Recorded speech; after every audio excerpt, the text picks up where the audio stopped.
4 minutos han pasado de la hora 16 y esta cortina, cada uno y todos los martes, nos anuncia de que tenemos el espacio literario.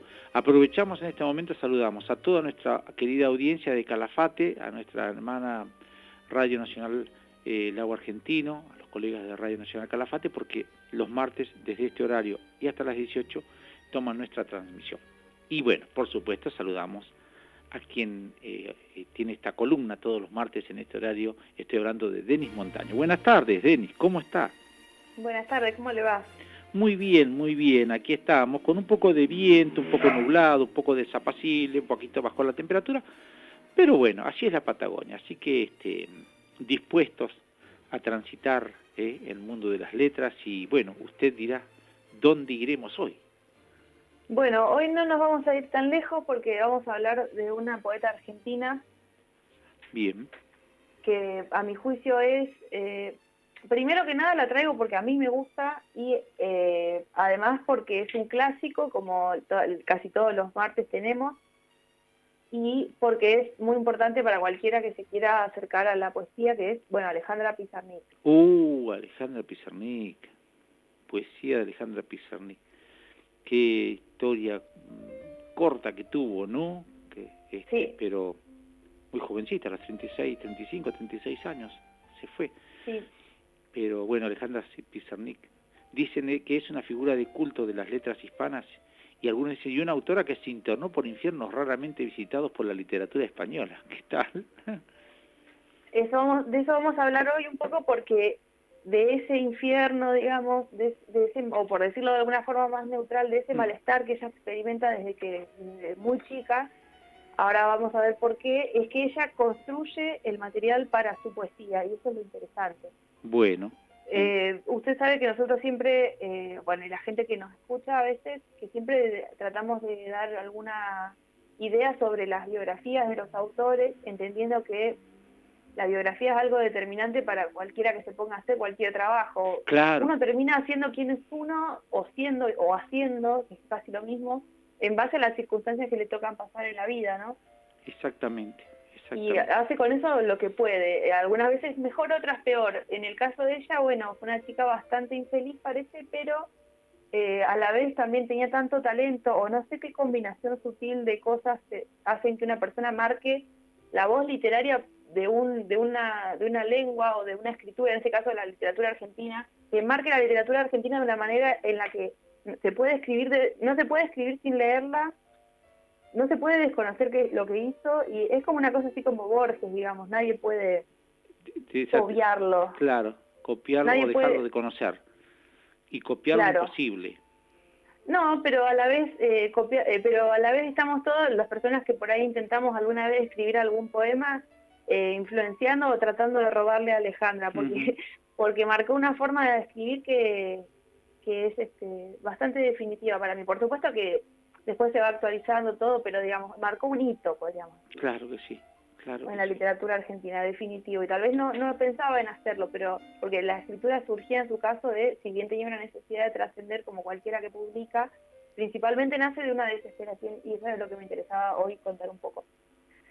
Bien. Bueno, como bien dijo, la vida de Flora Alejandra Pizarnik es bastante corta, vive solamente 36 años, nace en el año 36 en Avellaneda y muere en el año 72. En Avellaneda nace, pero la familia era extranjera, exiliada de Rusia. Claro.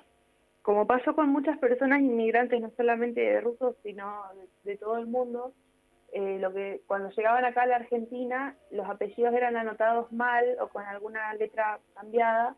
Entonces, el apellido de la familia no era Pizarnik tampoco, pero esa es la versión como argentina del apellido. Eso se hace un tema porque marca una condición de exilio, o ella vivió esa condición de exilio desde muy chica. ¿Por qué? Porque siempre tuvo problemas con su imagen, con su autoestima, según lo que cuentan los diarios y demás, pero también la gente que la conoció. Había una constante comparación por parte de la madre, al parecer, entre Alejandra y la hermana, como que la hermana era linda, la hermana era esto, era lo otro, y ella tenía problemas con su peso, tenía problemas de acné, de asma, era tartamuda. etcétera. Entonces todas esas inseguridades van configurando un lugar desde donde ella mira el mundo, que es un lugar de exilio, yo diría, de orfandad, de soledad, de oscuridad. Eso en la poesía es muy evidente. Obviamente que esto, después de esta infancia que ella sale y demás, otro elemento muy grave también en su vida, en la vida de esa familia, es la guerra, la Segunda Guerra Mundial, porque les iban llegando noticias horribles, mientras ellos estaban ya acá en Avellaneda, de lo que les estaba pasando a sus familiares en Rusia, ¿no? Estaban los campos de concentración, o sea, el nazismo, digo, me refiero a eso, Claro. a los estragos que hace el nazismo en Europa. Entonces, bueno, una infancia bastante sombría, en la que ella estudia en una escuela normal y después en una escuela hebrea, porque su familia era judía, y sufre también lo que hoy en día diríamos bullying, que en ese momento no se llamaba así, pero es muy burlada por los demás, por todos los demás chicos, al parecer. Bueno, pero supera todo esto, se hace joven, y en base a todos estos traumas, a todos estos problemas, construye su imagen poética. Obviamente que digo que es una construcción, en tanto es un lugar desde donde elige hablar, pero la angustia es real. Claro. La angustia que ella vivió es real. Cargaba, que cargó en su vida. Claro, porque además tenía mentalmente una condición que no sé exactamente, no diría un diagnóstico porque no es mi campo, no me interesa, pero digo, una persona que vivió con pensamientos sombríos y angustiada absolutamente toda su vida. Entonces, bueno, desde ahí sí, comienza con traducciones y colabora en revistas también, porque va estudiando en la facultad, pero no le gusta, al parecer, la cosa como rigurosa de la facultad de tener que hacer los exámenes y todo, sino que lo que quería era leer o quería acceder a la información. Se levantó un viento, no sé si se escucha. Perfecto, la escucho.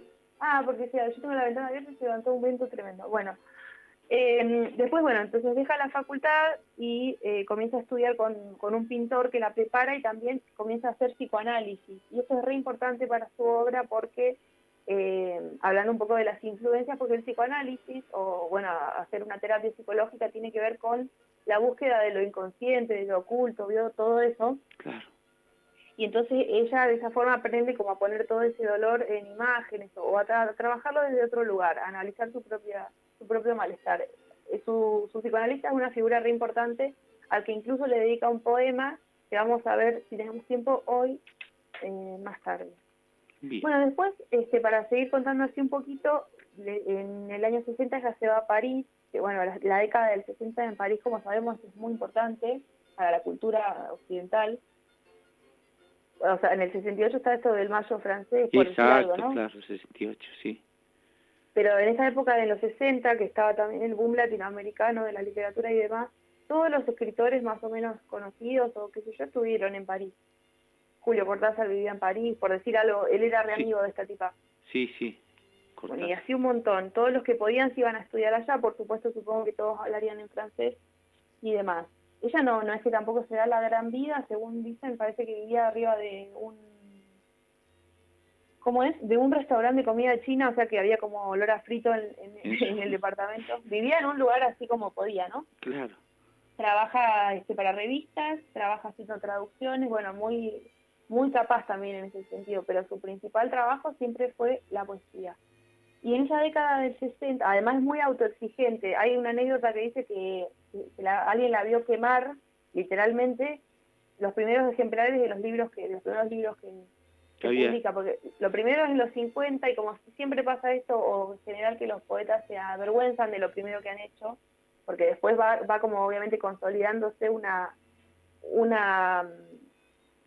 estética, y es lo mismo que, por decir algo, se me ocurre los poemarios de Borges. Claro. Pero por ahí en general en la vida también pasa, ¿no? Sí. También, por ahí sí, es verdad. En general en la vida, pero en ellos se hace mucho más visible. Y en ella, indudablemente, se hizo mucho más visible porque alguien la vio quemar literalmente sus primeras obras. Sí, pero es verdad que en la vida uno las cosas que hace cuando es joven después dice, esto que hice, bueno. Pero en ese caso había quedado impreso encima, entonces bueno. Claro.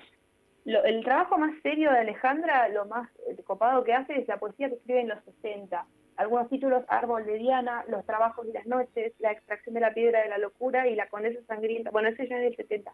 Lo digo, en los 60 estaba como los hits, digamos, de ella. Claro. Como poeta. ¿Qué más tengo? Yo tengo todo anotadito acá en una hoja. Bueno, después nada, un comentario más que durante la escuela secundaria se aleja, a raíz de todo ese desprecio que ella había sufrido por los demás y todo, por sus problemas con la imagen, se aleja del modelo de señorita de la época, en los 50, o sea, y cultivaba a propósito un aspecto muy desaliñado, muy así. Y se hace adicta ya de muy joven a lo que es las anfetaminas para bajar de peso. Y así comienza una historia con los fármacos que termina con un suicidio, entonces es como es importante también ese detalle. Dicen que alguien decía que la casa de ella era como una farmacia, con la cantidad de drogas que había, digamos, de ese tipo. Anfetaminas, pero también psicofármacos y todo. Medicaciones, cantidad de medicación. Claro, porque bueno, se ve que no tenía, bueno, se hizo adicta, no podía soportar tal vez la vida como era.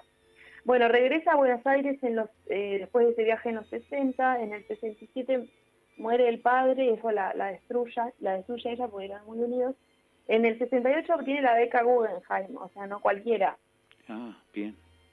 Bueno, gana varios premios y cosas. Eso sí, durante su vida es muy reconocida, es influencia y que está en los círculos literarios más top, pero bueno, o sea, no es que como esos poetas que son olvidados y descubiertos una vez que mueren, no, tuvo todo el reconocimiento que se mereció. En vida fue, digamos, una figura de culto, como se dice. Sí, una estrella total, porque aparte lo que escribía era bueno, trabajó un montón, escribió no solo los poemas, sino obras de teatro y también algo así como narrativa, que yo no diría narrativa, pero bueno, algunos otros textos. Y mucho, como dije, traducciones y trabajo de periodista. Después vuelve a París en un momento, se hace amiga de Silvina Ocampo, publica en la revista Sur, etcétera. Y creo que después, cuando vuelve a Buenos Aires, es que ya decae mal y es internada en el Hospital Pirovano, tipo una internación psiquiátrica. Hay algunos textos que he leído también de esa época. En ese sentido me hacía acordar a Jacobo Fishman, que lo tuvimos. Claro, sí, que estuvo 30 años en el Borda, pobrecito. Y lo que escribió una maravilla, ¿no? Sí. Pero sí, totalmente. Bueno, Alejandra por ahí tuvo internaciones más esporádicas y más hacia el final, pero me parecía que es la misma idea como de alguien escribiendo desde esa condición mental, ¿no? Y bueno, tiene varios intentos de suicidio ella, hasta que finalmente un fin de semana le dan como libre para salir y se suicida ese fin de semana en Buenos Aires, tomando pastillas, un montón de pastillas. Claro, barbitúricos, como se dice en la época, y bueno, igual todavía. Claro, pero que creo que actualmente ya nadie está medicado con eso por el grado de peligrosidad que tiene, pero exactamente. Pero en ese momento era lo que se le daba a la gente. Marilyn Monroe, por ejemplo, creo que se suicida con lo mismo. Ah, bien. Por decir un ejemplo, bueno, otro suicidio de era mucho más accesible, había medicaciones que eran mucho más accesibles que, bueno, hoy no es así. No cualquiera puede, claro, en ese momento sí, tomaba una caja de lo que le daba el psiquiatra y se moría. Claro, exacto. Hubo muchos casos, es real eso. Sí, hay muchos casos, es cierto. Bueno, después sobre los temas de su poesía, yo lo que dije antes era que era re importante ella y que había marcado una etapa de la poesía y una forma de escribir, porque crea una voz. ¿En qué sentido? En el sentido como, a ver, yo siempre vuelvo a decirlo, pero porque es tan clásico. Uno lee algo de Borges, no importa que uno no sepa que es de Borges, y uno se da cuenta que eso es de Borges. Claro. Eso es crear una voz, es crear un estilo y es crear una forma de decir las cosas que es reconocible, y eso no es una pavada, digamos. Y claro que no, muy pocos lo han logrado. Sí, porque implica una sutil mezcla de cosas que por un lado es la repetición de ciertos temas, obviamente, porque en Alejandra, así como para seguir haciendo el contraste en Borges podemos decir, tenemos el laberinto, el tiempo, la cuestión del doble, todo eso que ya un poco estuvimos viendo. Y en el caso de Alejandra, bueno, los temas de ella son la muerte, el silencio, la infancia, la noche, muchas imágenes oníricas, el tema de la orfandad, la locura, ya dije, la niñez, dice acá, la infancia es lo mismo. El tema de ser como una extraña, una extranjera, son todas cuestiones que se repiten a lo largo de los poemas, si uno los va leyendo. Esto de las imágenes oníricas y la cuestión de la noche y demás, tiene que ver también con que ella era muy fan, digamos, del surrealismo francés. Que es un tipo de poesía y de una corriente artística que trabaja con los materiales que tienen los materiales que tienen que ver con lo irracional más que nada. Es un tema para hablar otro día, el surrealismo, Sí, pero exacto, sí. podríamos tener un programa sobre eso porque es muy importante. Pero bueno, es una corriente que revoluciona todo, porque es una vanguardia hasta principios del siglo, toda la forma de escribir poesía, que por ahí antes, como decíamos, antes la poesía era como con rimas o con una estructura más lógica, si se quiere, más racional. Y con el surrealismo y en la modernidad esa del siglo XX y XXI ni hablar, la poesía se vuelve una cosa mucho más... nada, eso, puede haber alguien que escriba un texto que sea solo palabras sueltas que no tengan conexión entre sí, y eso sería hoy día considerado un poema, no así en 1800, digo, a eso me refiero. Bueno, Alejandra cultiva esta irracionalidad a full, por un lado. Perdón, ¿me quería decir algo? No, te estaba escuchando con atención, no, la escucho. Ok, bueno, otra influencia re importante es el existencialismo, obviamente, contexto de los 60, todo, Jean-Paul Sartre, todo eso. Y bueno, y su estilo tiene que ver con una economía del lenguaje, leí por ahí, en el sentido de que suele tender a textos cortos y muy exactos y con frases muy demoledoras. No vamos a encontrar un poema de 20 páginas. Bueno, sí, algunos muy sí, cortitos todos. En general muy cortos, claro. Muy cortos, sí. Busca lo exacto, pareciera, ¿no? Sí, muy cortitos todos. Desde muy chica ella... siempre tuvo esta desesperación, le digo yo, por escribir, porque se recuerda que andaba siempre con cuadernos, tomando notas y demás, porque además no solamente ella escribía la poesía como tarea, sino que hay algo muy lindo que son sus diarios íntimos que están publicados. Creo que la editorial Lumen los publicó, yo los leí hace un montón. Después me enteré que la hermana y la familia, y siempre pasa esto, quienes estuvieron a cargo de eso me parece que lo mencioné alguna vez, a cargo de esos diarios, de la propiedad intelectual. Eso fue con, yo recuerdo bien, con la autora de Cumbres Borrascosas, se dicen que se dio eso, de que le cambiaron... de que la hermana cambió todo, es verdad, eso, ¿no es cierto? Ahí se dio, sí. Es un ejemplo que se dio ahí, que le cambiaron y hay cosas que se perdieron seguramente. O sea que adaptaron, la adaptaron. Claro, para hacerla más vendible en ese caso, en el caso de Emily Brontë, la hermana había modificado cosas de la biografía, y acá más o menos también, porque la hermana como que elimina los pasajes del diario que aluden a que ella era bisexual o lesbiana, o no sé qué. Toda la parte como más, entre comillas, homosexual del diario es eliminada, y deja solamente, otras cosas. Entonces, ese trabajo también hay que entonces, ¿sabemos quién fue Alejandra? Bueno, más o menos, pero hay bastantes documentos. La mayoría del archivo está en la Universidad de Princeton, en Estados Unidos. No sé por qué está en Estados Unidos, pero es así. Sus manuscritos, mire, la mayor parte de los grandes escritores y demás argentinos, los archivos no están en la Argentina.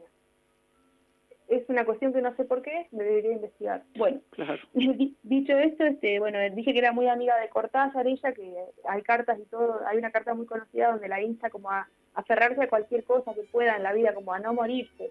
Sí. Pero ella tenía esta tendencia desde siempre, y encima, como que más va pasando el tiempo, uno en la vida va sacando conclusiones, ¿no? Ella...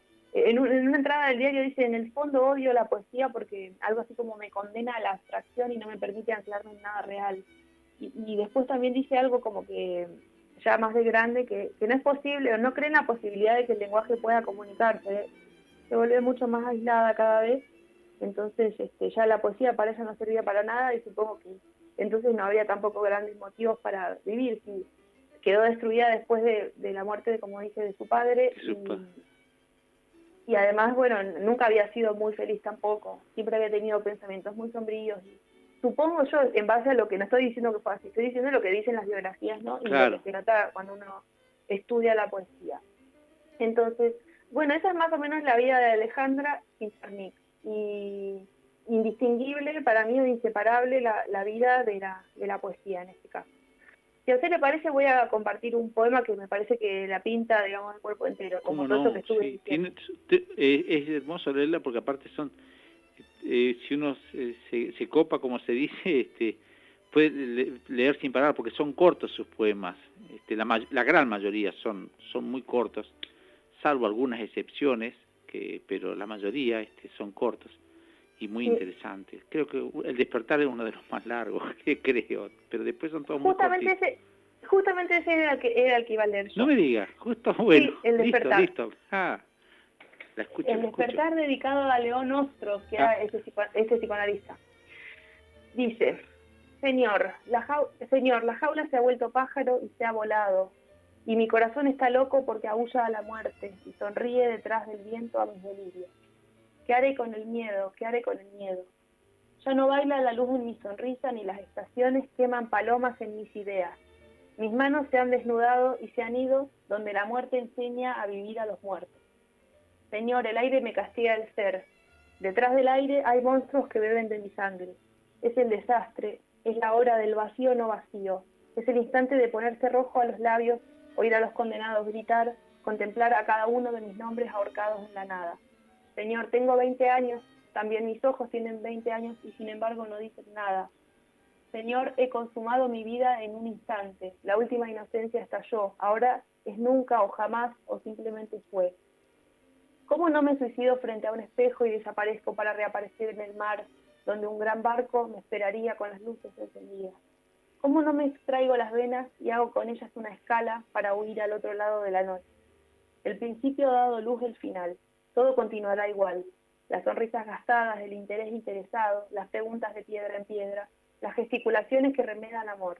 Todo continuará igual, pero mis brazos insisten en abrazar al mundo porque aún no les enseñaron que ya es demasiado tarde. Señor, arroja los féretros de mi sangre. Recuerdo mi niñez cuando yo era una anciana. Las flores morían en mis manos porque la danza salvaje de la alegría les destruía el corazón. Recuerdo las negras mañanas de sol cuando era niña, es decir, ayer, es decir, hace siglos. Señor, la jaula se ha vuelto pájaro y ha devorado mis esperanzas. Señor, la jaula se ha vuelto pájaro, ¿qué haré con el miedo? Bueno, yo cuando tenía 20 años y leía eso, yo estaba fascinada.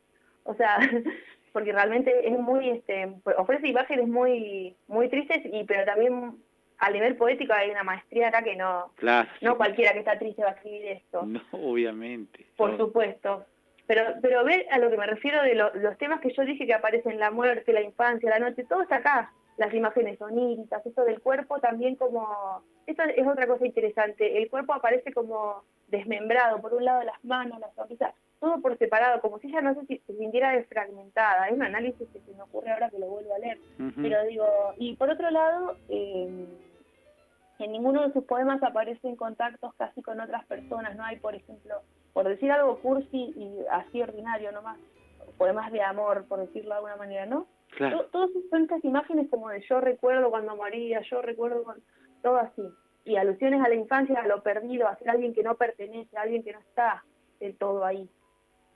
Entonces, en ese sentido yo decía que la escritura sale de una desesperación. Y fíjese un detalle más que no sé si puede ser una opinión, puede ser que nada que ver, pero esta alusión a que el poema dice varias veces Señor, me parece que se refiere como medio irónicamente a un dios, y me recordaba como al comienzo de Ilíada y Martín Fierro, y qué sé yo, esa invocación de la que venimos viendo, sí, como al santo, como a la cosa superior para poder escribir el texto. Exactamente, como bueno, en la Ilíada a las musas, ¿sí? y Hernández bueno, le pide a los santos claro, que ayuden, y acá tenemos acá el Señor.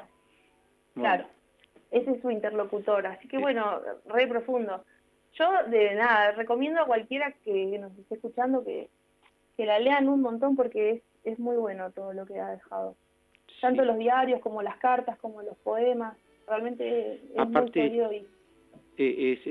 hoy en día es muy fácil, bueno, se pueden comprar, es lindo comprar libros también y tenerlos, pero también si no tenemos acceso, por distintos motivos, puede no tener acceso uno, está tan lindo internarse en el mundo de la virtualidad y encontrás todo, y de Alejandra Pizarnik encontrás todo y podés leer, pero no parás de leerla, una vez que arrancaste no parás de leerla. Así que bueno, una propuesta más. Bueno, nos despedimos porque el tiempo se nos termina, pero bueno, Alejandra Pizarnik hoy, está bueno que haya pasado porque es re importante, y bueno, veremos con qué nos vemos la semana que viene. Tal vez nos vamos para la España del siglo XVII, no sé. Qué lindo, me imagino, qué bueno, estaría, ¿cómo que no? Bueno, eso depende de usted. Bueno, muchísimas gracias.